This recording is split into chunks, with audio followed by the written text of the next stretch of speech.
Tout commence avec un pot de yaourt individuel comme celui-ci.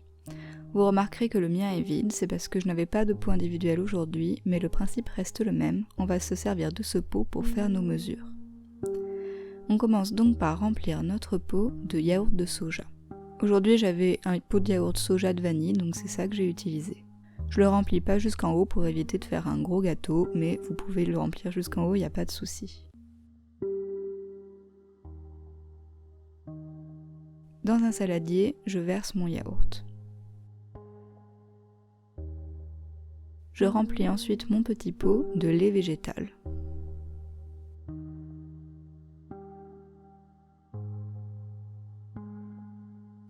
Et je l'ajoute au yaourt.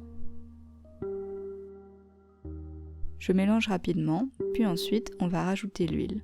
Cette fois ce sera un demi-pot d'huile végétale neutre.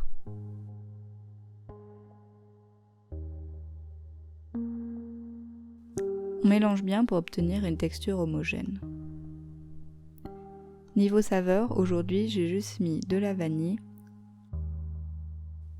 et de la fleur d'oranger. Mais vous pouvez l'aromatiser avec ce que vous voulez, comme du citron ou de la cannelle. Vous pouvez aussi renifler un petit peu la pâte parce que ça sentira très très bon. On rajoute ensuite le sucre. C'est donc un pot bien rempli de sucre roux. J'aurais même pu l'ajouter avant pour que le sucre s'incorpore encore mieux.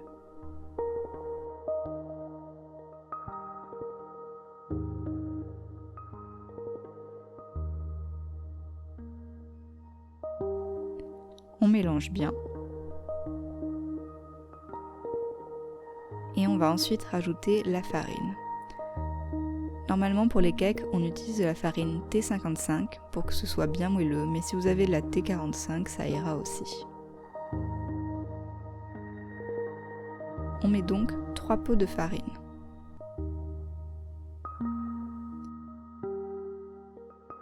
Je fais tout dans le même saladier pour ne pas avoir à faire plus de vaisselle. On rajoute ensuite une pincée de sel et un sachet de levure.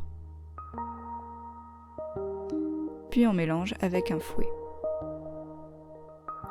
Dès que le mélange est homogène et ressemble à ça, donc une pâte à gâteau classique, on arrête de mélanger.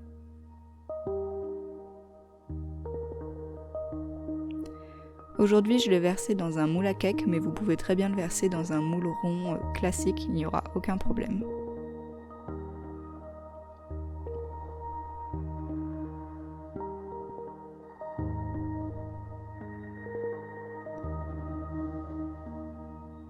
Si vous avez fait des petites bêtises en versant comme moi, vous pouvez essuyer pour éviter que ça crame au four.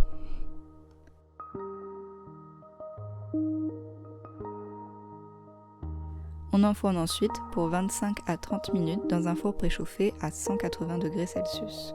Ou jusqu'à pouvoir y planter la pointe d'un couteau ou un cure-dent et qu'il ressorte propre. Et voici votre gâteau. C'est un gâteau vraiment hyper simple, vous pouvez rajouter ce que vous voulez dedans, des fruits, du chocolat, des pépites de chocolat.